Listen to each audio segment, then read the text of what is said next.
Pop structure అనేది చూద్దాం. So pop structure ఏంటి అంటే లైక్ ఇక్కడ నేను మీ అందరికీ ఒక ఎగ్జాంపుల్ చెప్పడానికి లైక్ ఇది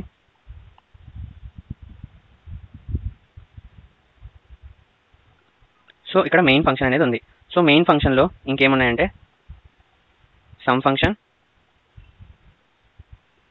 and div function and product function. So ఈ 3 అనేవి ఉన్నాయి. So main divided into 3 sub program అనమాట. సో ఎలా అంటే ఇది మెయిన్ ప్రోగ్రామ్ అండ్ ఇవన్నీ వచ్చి సబ్ ప్రోగ్రామ్స్ అనమాట. ఇవన్నీ మెయిన్ ప్రోగ్రామ్ అండ్ మెయిన్ ప్రోగ్రామ్కి ఇవన్నీ సబ్ ప్రోగ్రామ్స్ అనమాట. సో ఎలా అంటే సో ఒక మెయిన్ ప్రోగ్రాంలో 3 సబ్ ప్రోగ్రామ్స్ అనేవి డివైడ్ అయ్యాయి.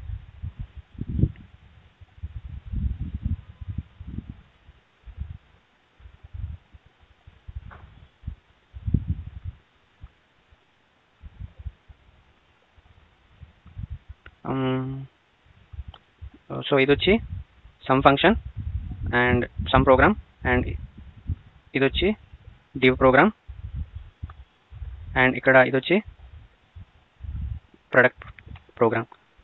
సో ఇదే ఎగ్జాంపుల్ అనమాట. Procedure oriented programming language POP structure అనమాట ఇది. సో ఇది కూడా నేను మీ నోట్స్లో యాడ్ చేస్తాను స్క్రీన్ షాట్ తీసి.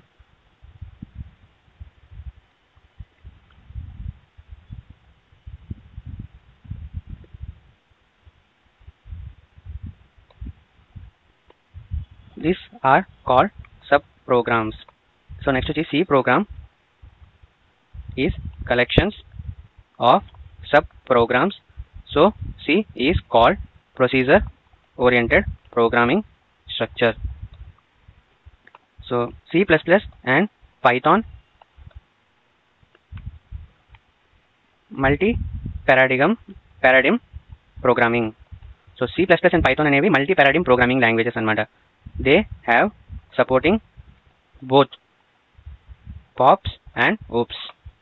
But Java and .NET are pure object oriented programming languages.